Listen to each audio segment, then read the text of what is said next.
Hello wolves! So I saw Endgame yesterday. I am emotionally traumatised, extremely emotionally traumatised, and I thought I would do a review. This review at the start had all the good intentions of being in chronological order. Then I started to forget stuff and then remember it after it actually happened, so it was all a bit jumbled up.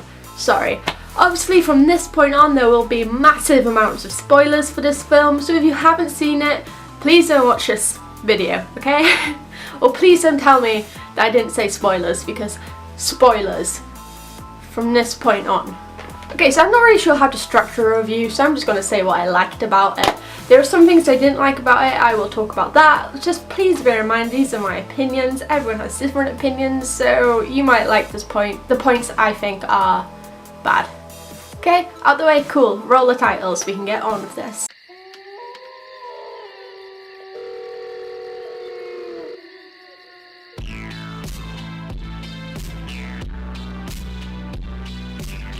Okay, first scene, we have Hawkeye and his family.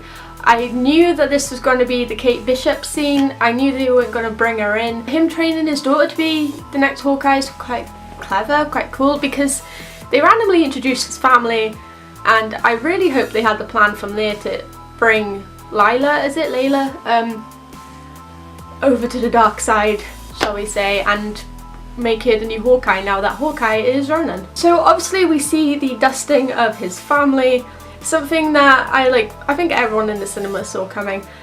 But I went with my cousin yesterday, she apparently didn't see it coming because I could hear her gasping. Okay, so the Nebula and Tony scenes I loved. I loved the fact that they were playing like football type games with each other, and that Nebula was just like, I want to try again, like trying to flick it, and that Tony was so patient with it and actually let her win. And like that, knowing Nebula's character, knowing how much she lost, winning that simple game like would have lit up her day. Well done, Tony. Even like the character growth where Nebula refuses the food and gives it to Tony. I'm not sure if that is, can she eat food? Well, she tried to eat the fruit, so I'm not sure, but she is mostly cyborg now, isn't she? So there must be some organs in there. Not too sure on that.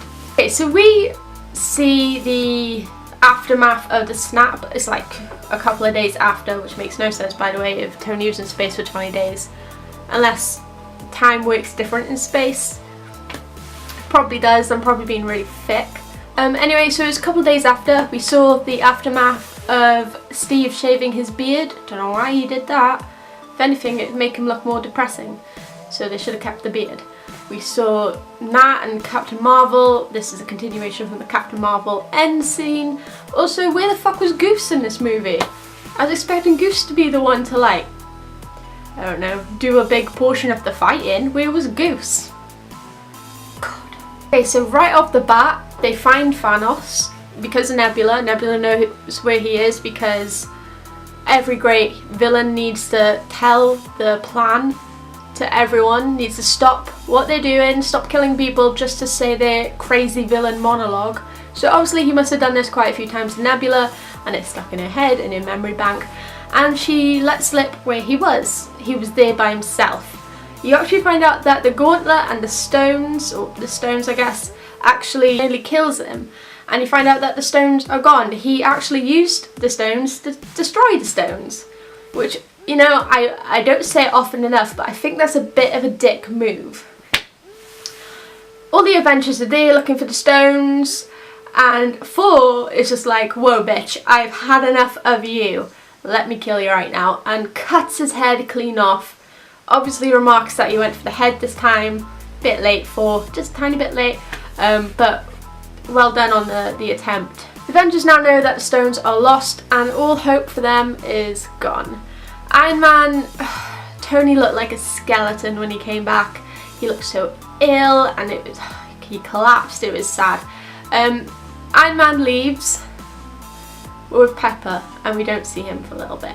And time skips to 5 years later where we see Steve is kind of like a counsellor. He's kind of taking on the role that Sam would have had if Sam survived a snap, I reckon, because that is what Sam does. He's a council the right word for what he does? He like helps people basically. So you see Steve trying to help his people, and the one thing that I thought was very strange is he actually says we all have to move on. And I'm going to circle back to that if I remember to circle back to that. Where's my pen?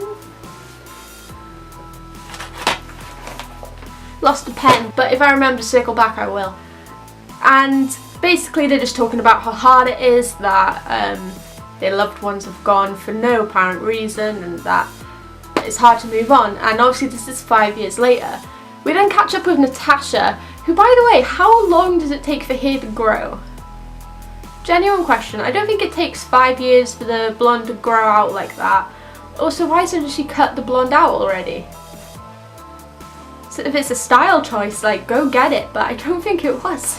Natasha is kind of like the head of, I actually don't know what she was doing, to be fair. I think she was just trying to organise everyone. So like Captain Marvel was off and making sure everyone was okay on different planets. Rhodey was in Mexico, and Rocket and Nebula were doing stuff, and they were kind of like their own council, which is kind of cool. Like Nat was the head of that. Less the head, more the person making sandwiches and just sitting and eating. It is from Rhodey that we learn that Hawkeye has been killing people under a new name, Ronan. I don't think they know his name is that now. I don't think he's come up with the name yet, but it is Ronan. Okay, so this is where I got like a bit confused, and I started writing stuff down. I was like, oh my god, I gotta talk about this, I gotta talk about that, and it's all a bit muddled up from here on out. You're very welcome. So, the next point I have is Professor Hulk. We got Professor Hulk. Like, what the hell? Like Bruce and Hulk squished together in a very uncomfortable sandwich. Like, he was telling kids to dab. Why did I do that? He was telling kids to dab, he was having photos with them. Ant-Man comes back. He was stuck in the quantum realm for 5 years, which, as we know, is a lot slower than time itself. So, in the quantum realm, I think it was about 5 hours. So, every year for an hour there. So when he came out, he had no idea what happened. No idea. We saw Cassie's all grown up now, although she looks a lot older than what she's meant to be. I'm pretty sure she's meant to be 13 or 14 or something, you know, quite like on the younger side of a teenager. She looked like 20. But whatever. Which means I guess Cassie's going to suit up soon, which would be quite cool. Maybe we'll have a Young Avengers type of film now that we've got Peter, Cassie, Shuri. They're doing a Miss Marvel one as well, so anyway, Scott has this ginormous theory, which, by the way, Scott is like the hero of the MCU for coming up with this, that they could use the quantum realm and time travel to try and bring the stones to their present timeline to snap everyone back. Obviously a lot of them are like, that sounds like complete bullshit. Tony being one of them. We meet Tony again 5 years later. He lives on the little, it's kind of like Clint's farm. He's always said he might take Pepper to a farm one day, like that sounded like she was a dog. Pepper there and live the country life, and he's done that. And they even have a 5-year-old daughter, or might be a bit younger than 5, and I think her name is Morgan, who, by the way, is adorable and is just like her dad and will 100% suit up one day in the MCU. You can see it happening. So Professor Hulk tries his hand at doing the time travel, and they don't go to plan. Scott turned into Scott as a baby, as an old man, as a teenager. Didn't work. Tony refused to help because he has everything that he needs right there. He has his daughter and his wife. And after seeing that it was possible, decided to give them a hand because Tony is like the most selfless person in the MCU. Like, he knows that this is something that could bring back millions of people and change a lot of people's lives, so he wasn't going to let it rest. So they come up with a plan. They each take it in turns to go to different places in different times, so like New York in 2012, so they can get the stones at that precise time, bring it to the present, and then bring it back as well, so we don't ruin any timelines. So they all have different teams. Okay, so the teams are Steve, Hulk, Tony and Scott, and then going back to New York because there are actually 3 different stones there at one time. We have Nat, Clint, Nebula and Rhodey, and they're all going back to, I can't remember the name, where the first Guardians of the Galaxy was set, where Peter was dancing around and trying to find the orb for Yondu, and also to where the Soul Stone was and the Red Skull. And then finally we have Rocket and Thor, who are going to Asgard. Now, just a little thing on the Thor's character in this film. I found it quite comedic. I mean, he was drinking heavily, had a beer belly. Korg was like, "What up, mate?" and he was playing Fortnite. Found that funny. I like that there was new Asgard. Valkyrie was in. I'm glad she's back, because I didn't know what the hell she was in Infinity War or Korg. But what I didn't like was I don't think Thor would do that. Like, he wouldn't just give up on his people like that. But that's my opinion. Again, people have different opinions. I just don't think he would do that. This whole sequence where they are like watching their past selves, and we're having different like angles and different scenes, new scenes from those past movies, kind of reminds me of the Family Guy episode where Brian and Stewie goes back to the pilot, where like you see Brian and Stewie from the first episode, and then you see Brian and Stewie from that episode just watching in the window like, oh my god, why were we animated like that? Like, it just reminded me a lot like that. Bit strange though, they lost the Tesseract and Loki now has it. And Loki escaped as well. So what is happening? What's happening there? Unless when they brought the stones back. No, they couldn't have, because they would have had to have brought, what? Okay, so Bruce is successful in getting the time stone from the Ancient One, because the Ancient One learns that Doctor Strange handed over the time stone to Thanos, and he wouldn't have done that if there was not a reason. Tony and Cap have a bit of a harder time, and Scott, they lose the Tesseract, like I said. Loki's got it, but they get the scepter, so that's good. So they've got 2 out of 3. Also, there's this really cool scene where Cap's in the elevator with the strike team, which of course we know from Winter Soldier are all members of Hydra, and they try and take the scepter off him, and he's like, no, trust me, Hail Hydra. I remember just going, what the fuck? I swear to God, if this is not just a funny bit and it actually turns into like Hail Hydra Steve and it's a whole thing, I will be so mad. We don't need that right now. But I did like his little smirk as he walked out of the elevator, and he was like, yeah, fucking got you guys, Hail Hydra my ass. So Tony and Steve decide to go back again because they've obviously lost the Tesseract, and the Tesseract would have been at a different place in time with Tony's dad and Peggy, and I think 1970s, it might be a bit earlier than that. So they decide to both go back, and if this doesn't work they can't come back because they only have 1 round trip. Tony sees his dad and they have a really nice conversation about Howard's wife expecting and how he's scared about being a father and how he doesn't want his son to turn out like him. I thought it was really sweet to kind of wrap it up, and Tony understands why his dad was the way he was. Steve sees Peggy, which it was a humongous drop in foreshadowing, by the way.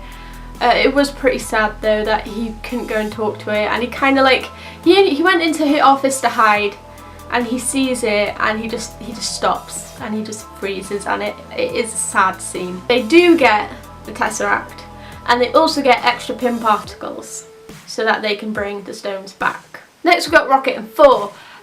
We get Jane Foster in this film. We get, like, I don't know if it's a new scene or not, or whether it's the same scene, they've just added Rocket into it. But Jane Foster's in it, so she is still part of the continuity. She obviously just didn't want to be in the 3rd film.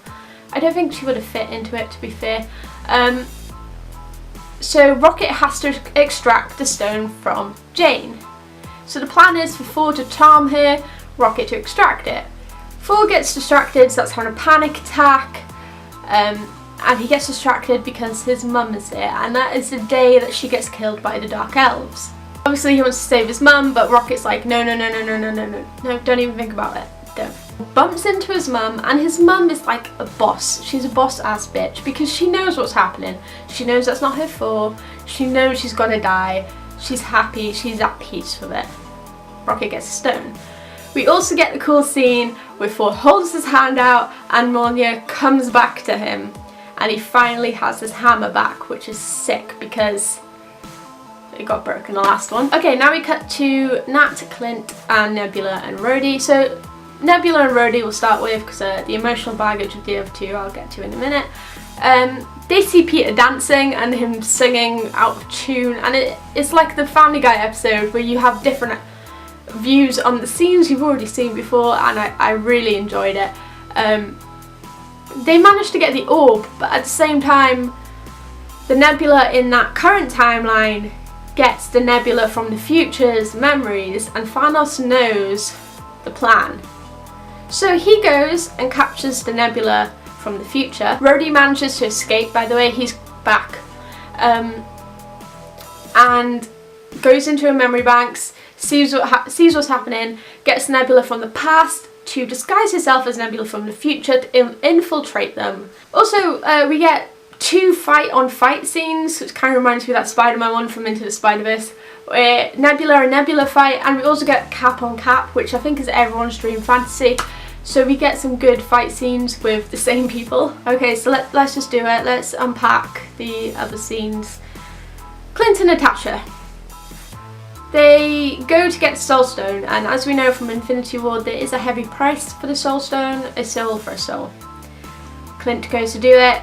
Nat's not having any of that. They have a little bit of a scuffle, and Clint actually is the one to jump off the cliff, but Nat, I don't know, it's like a grappling hook type of thing onto him, and she's like hanging from his hand and he won't let go, and I hate it. She's my favourite character.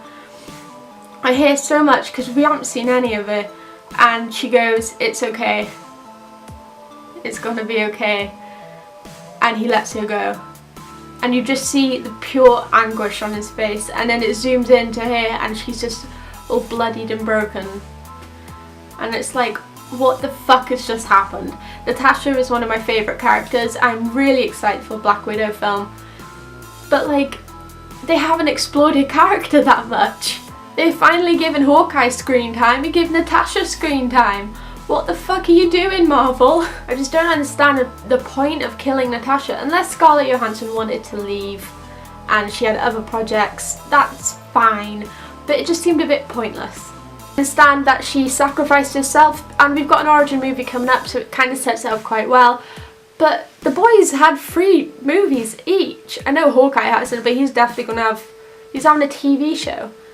Why is Nat only getting 1? I want a trilogy. Bitch, give me a fucking trilogy right now. Right now. She didn't even get a funeral.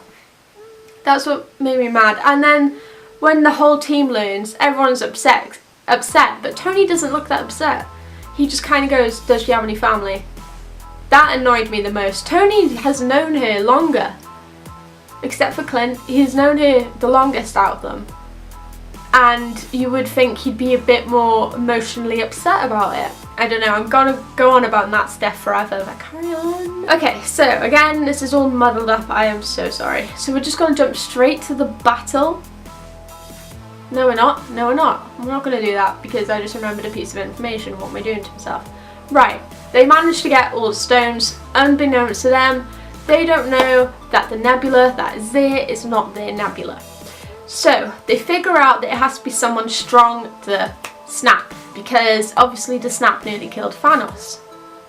They decide to use Hulk, and this, I almost thought that Hulk was going to die as well. I was like, first Nat, then Bruce, who the fuck's next? Just you wait. So Hulk obviously survives, the snap happens. We don't know if it's worked yet. Well, we do because Clint gets a phone call from his wife, but that is all we know. Then Thanos decides to turn up and starts fucking shooting at the compound, blowing it all up. Rocket and Rhodey nearly drown, and it's like, what the fuck is happening? They were fine a minute ago. Fucking Nebula, what you doing? Anyway, the battle. We have the entire, I think the Chitauri forces on Thanos' side, and you've got the Black Order, this obviously alive, it's in the past. Then you've just got Steve, Tony, and the Avengers that remain. And you think, all hope's lost. Steve's shield is broken in half, and it kind of looks like the way it was broken. I'll have to check this when Tony had his vision from Wanda. Kind of looks like that. Also, we have a really cool moment where the hammer starts moving and you don't know whether it's Thor or not, and then it turns out it was Steve. And Thor just goes, I knew it. I knew it. I knew you moved that. Anyway, they're severely outnumbered. Then you hear a voice, and it's Sam, and Sam lets Captain America know that he's there. And it's the best moment ever. It's actually really cool because all of these Doctor Strange things start happening, and you have all these heroes jumping out one by one. Black Panther and his crew first. Then you have Sam flying in, Bucky, Wanda, Spider-Man, Mantis, the Guardian, Star-Lord. Everyone's back. The Wasp, they're all there ready to fight. Doctor Strange, Wong, all of the Academy, and you got most of Wakanda's there, and they're all ready to fucking kick this dude's ass. And then Steve just goes, Avengers assemble, and is like, why are you doing this to me? Valkyrie comes in on her fucking Pegasus, like, bitch, yes. Where did you keep the Pegasus in New Asgard? Was it in the stable? The one thing I'm a bit annoyed at, they had, oh, Pepper. Pepper turned up in her rescue suit, which we all knew was going to happen. She looked sick. The one thing I did get a bit annoyed at was they had this really cool scene where all of the girls were protecting Peter, I think, because Peter had the glove, and it was all of the girls, Captain Marvel, Wasp, Mantis, everyone was there. And I just thought, well, no, they're not, because Natasha's not there. She's the one that started it. She is the first ever Marvel female superhero in the MCU. Why the fuck is she not there? Sorry, that one really angered me because I thought they wasted a lot of potential with Natasha, and they could have done a Strike Force Delta movie. That would have been cool with Hawkeye and Nat, and I don't know. Maybe there's a way to bring her back. Probably isn't. So they wasted the Bucky Nat. No, stop it. Stop. Okay, so there's massive fights happening. They're all beating the crap out of each other. It is awesome. Wanda has this really cool moment where she comes face to face with Thanos, and she's like, I lost everything because of you. I can't do accents. And he's like, I don't even know you, bitch. But anyway, she kicks the shit out of him. Obviously, he actually looked a bit scared, to be fair. Wanda is extremely powerful. Extremely powerful, and that's why I was a bit annoyed when Captain Marvel was introduced, and it was like, she is the all-powerful female superhero. No, we already have one. I understand why we have Captain Marvel, and I like the film. I'm just saying, Wanda is already there. Okay, we're up at a sad moment again. You ready? Okay, so Tony sees the glove and realises that the only way to win this is, I guess, if he sacrifices himself, because him and Strange share a look, and Strange just goes like that. This is the one timeline they win. So he gets the glove and he goes, I am Iron Man. And I knew he was gonna, I knew it. I think the whole cinema knew it. And he snaps. And the entire army of Thanos just dusts. They all dust. You cut to Tony and he's all like burnt up and bloodied, and he's dying, and you have Rhodey come up to him and just give him that nod, you know, like, you did good. Oh, Peter. Peter comes up to him and he's like, we've won, Mr. Stark, we've done it, Mr. Stark. And obviously Tony's dying, and Pepper knows this, so she moves Peter out the way so he won't have to see, and she goes to him, you can rest now. I'm not sure if I like the ending. I think it's quite a heroic way for Iron Man to die, you know. But he was finally happy, and that's what kicked me in the back. Like, he had a daughter, he had Pepper. Pepper was fucking badass in the rescue suit, like back to back with Tony. He was happy. I didn't like it. Then cut to his funeral, where everyone's there except Nat.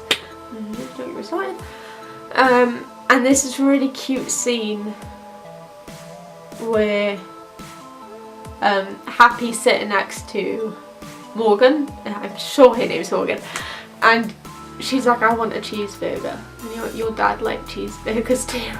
So then we go to Steve, Bucky, Sam and Hulk, because Steve has to go and bring back the stones to their individual times, and Hulk mentions that he misses Natasha, and I really thought they were going to bring her back in this scene, but they didn't, the dickheads. Instead, I think everyone knew what was going to happen to Steve. He goes back in time to deliver the stones, but he doesn't return. It's this really like quite heartbreaking scene where when he doesn't return, Sam's like, what's happening, get him back, and Bucky just turns away and smiles, because he knows that Steve wasn't going to return. He knows where he was going, he knows what time, he knows that he would have stayed. And then they turn around to see an old man that turns out to be Steve, and you find out that he did stay, and he stayed and he got married to Peggy, which, by the way, like, she was married, wasn't she? Was she married after that? Because she had a husband, didn't she have kids as well? Like, did the kids just not exist anymore? Because that's a pretty dick move, Steve Rogers. Steve gifts probably not the right word, gives the shield, his shield, to Sam. And Sam is now the new Captain America, which is sick, because it was either going to be Bucky or Sam. I knew it wouldn't be Bucky. Bucky is his own superhero now, he is the White Wolf. And is it the White Wolf or is that Jon Snow? I've been calling Bucky Jon Snow this entire time. I'm sure Bucky is the White Wolf as well. Yeah, it is White Wolf. It was like the king in and all. Anyway, so Sam is now Captain America. So Steve is still technically alive. Is Peggy dead though? Peggy would still be dead, wouldn't she? The whole thing has confused me. I think what it's done is, because they defeated Thanos there, in a separate timeline, that means that the snap would never have happened.